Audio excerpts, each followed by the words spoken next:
Baik, bismillahirrahmanirrahim. Assalamualaikum warahmatullahi wabarakatuh. Selamat berjumpa kembali dalam sesi pengajaran dan pembelajaran di rumah PDPR bersama dengan saya Cikgu Muhammad Syauqi bin Abu Hassan. Pada hari ini, murid-murid akan teruskan lagi pembelajaran kita bagi subjek ataupun mata pelajaran Bahasa Melayu. Jadi, sebelum kita memulakan kelas kita adalah lebih baik kita sama-sama membaca doa penerang hati dan berselawat ke atas junjungan besar Nabi Muhammad sallallahu alaihi wasallam. Bismillahirrahmanirrahim. Rabbi shrah li sadri wa yassir li amri wahlul 'uqdatal min lisani yafqahu qawli.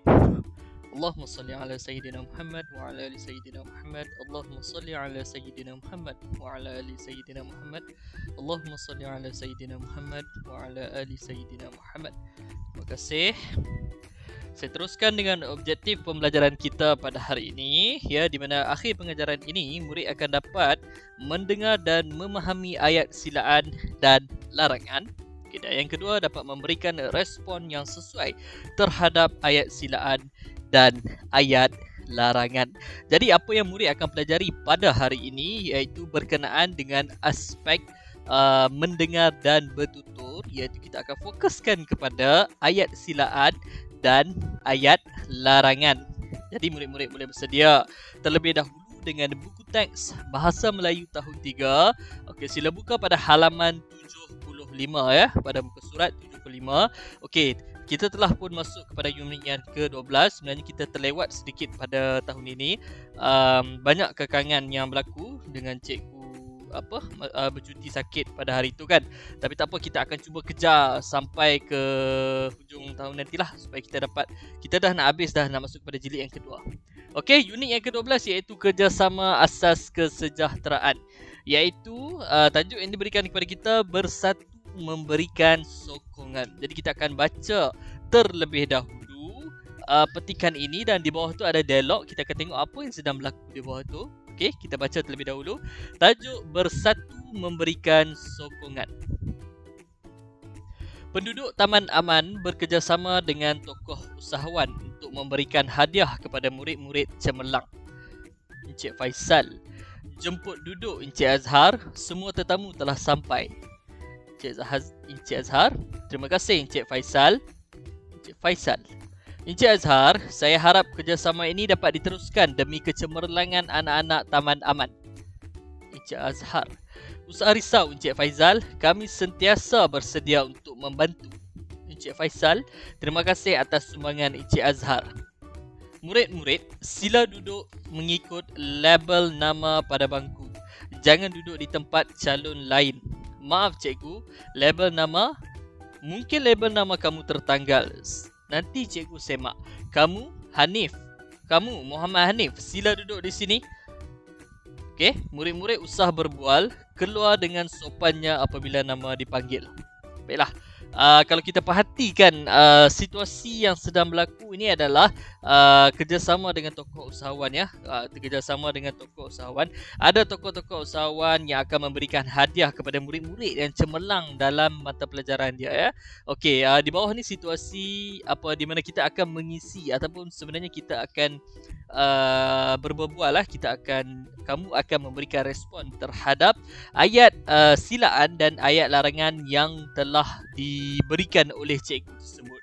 Okey, jadi kalau kita lihat dekat dalam petikan ini, ada ayat yang diwarnakan dengan warna hijau, ada yang diwarnakan dengan warna biru dan ada juga ayat yang berwarna merah. Okey, jadi kalau murid-murid perhatikan pada ayat yang berwarna hijau ini ialah ayat silaan. Okey, yang berwarna hijau ini adalah ayat silaan. Ini ada 3 ayat yang berwarna hijau. Manakala ayat yang diwarnakan dengan warna merah ini merupakan ayat larangan. Okey, ayat larangan. Ada 3 ayat larangan dekat sini dan yang berwarna biru ini adalah respon kepada ayat silaan dan ayat larangan. Jadi kita akan selesaikan, kita akan fikirkan apakah respon yang sesuai diberikan kepada cikgu selepas ini. Sebelum tu kita akan faham terlebih dahulu apakah yang dimaksudkan dengan ayat silaan. Okey, ayat silaan ini ialah ayat yang digunakan bertujuan mempersilakan atau menjemput seseorang. Ayat silaan menggunakan kata silaan seperti sila, jemput, dan mari. Okey.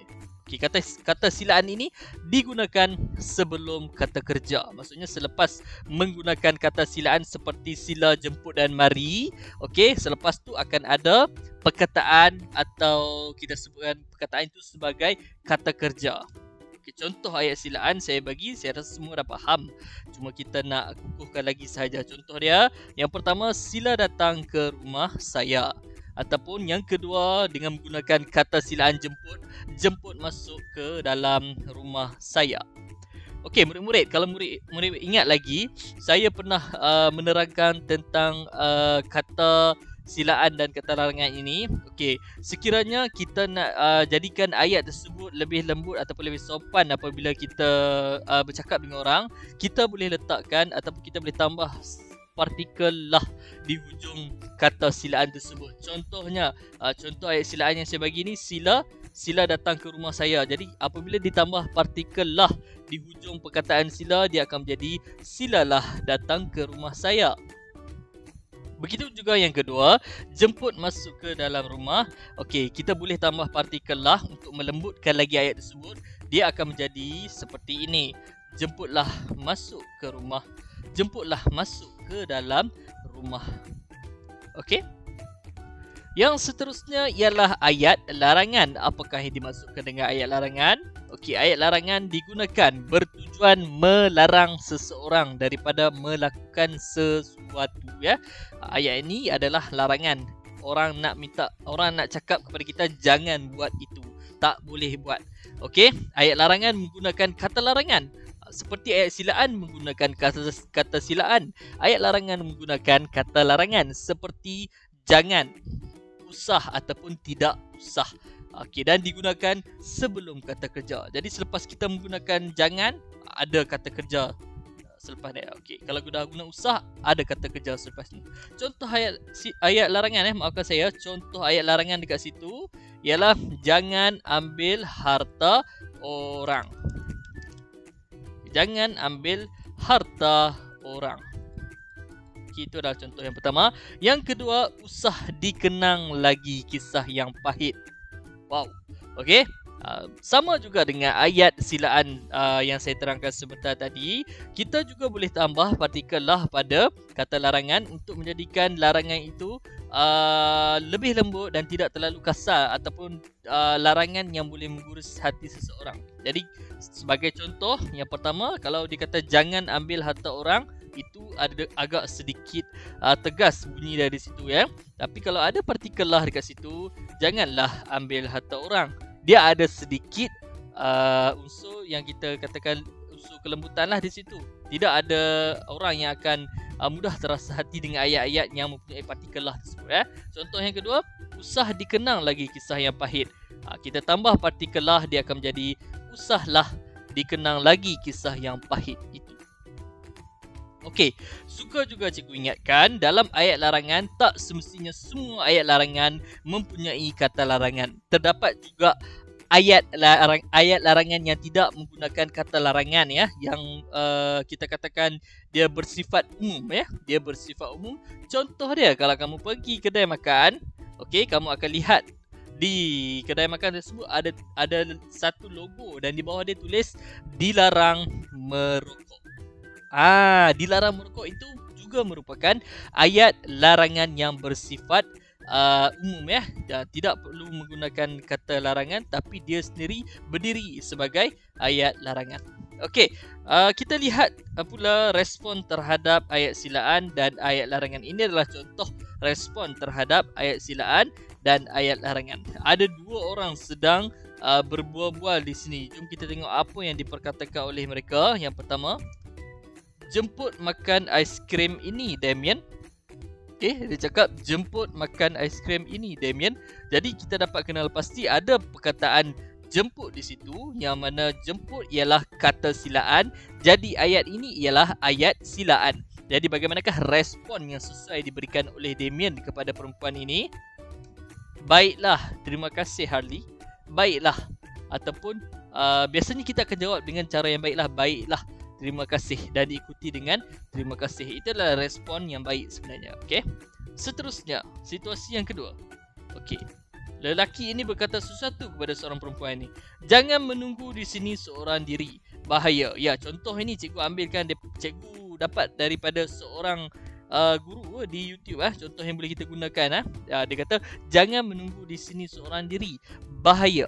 Lepas tu respon yang baik untuk kita berikan bagaimana? Bila ada perkataan jangan di situ, itu merupakan kata larangan. Bermakna ayat ini adalah ayat larangan, ayat yang melarang orang. Dia tak bagi orang buat. Dia kata jangan tunggu dekat sini, bahaya. Jadi macam mana respon yang baik untuk kita berikan kepada dia? Apabila orang melarang, kita perlu menjawab dengan baik, iaitu kita perlu meminta maaf, iaitu maafkan saya. Saya akan tunggu di tempat yang lebih ramai orang. Okey, maafkan saya akan tunggu di tempat yang lebih ramai orang. Sebab tempat yang lebih ramai orang adalah lebih selamat. Okey, jadi satu contoh saja bagi setiap ayat silaan dan ayat larangan. Dan begitu juga respon. Sekarang kita akan cuba selesaikan ini. Okey, apakah yang patut diperkatakan oleh murid ini? Saya bacakan balik daripada awal. Murid-murid, sila duduk mengikut label nama pada bangku. Jangan duduk di tempat calon lain. Maaf cikgu, label nama, okey, cadangan jawapan daripada saya. Label nama tiada di bangku ini. Nampak?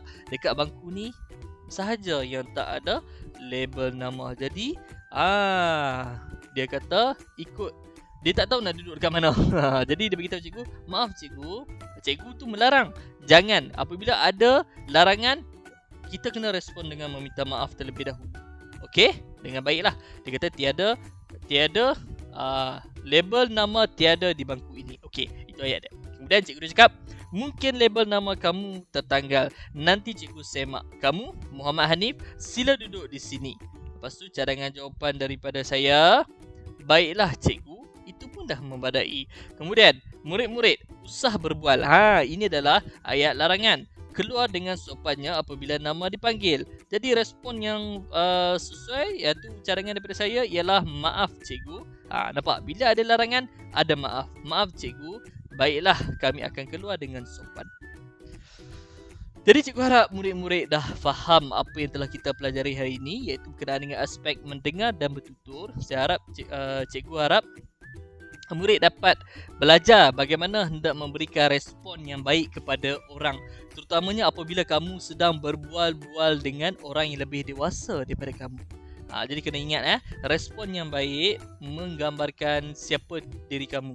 Orang akan menilai daripada macam mana cara kamu bercakap, macam mana cara kamu sopan kamu macam mana depan orang kan, adab kamu macam mana. Jadi perbualan ataupun respon itu sangat penting sekiranya kamu dapat memberikan respon dengan baik kepada orang. Okey?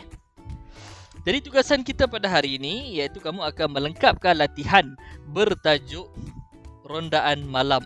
Okey, di dalam buku aktiviti jilid 1 halaman 85. Ya, muka surat 85. Okay, sekiranya ada apa-apa masalah, kamu boleh terus berhubung dengan cikgu seperti biasa. Tugasan ini mestilah dihantar ke dalam Google Classroom yang akan disemak oleh saya nanti. Saya akan semak semua sekali nanti sekaligus. Okey, terima kasih di atas perhatian yang telah kamu berikan. Terima kasih kepada ibu dan bapa kamu, abang, kakak yang membantu menyediakan peralatan dan memberikan masa dan ruang kepada kamu untuk sertai kelas cikgu pada hari ini. Semoga kita berjumpa lagi pada kelas yang akan datang. Assalamualaikum warahmatullahi wabarakatuh. Dan kita akan berjumpa lagi. Bye.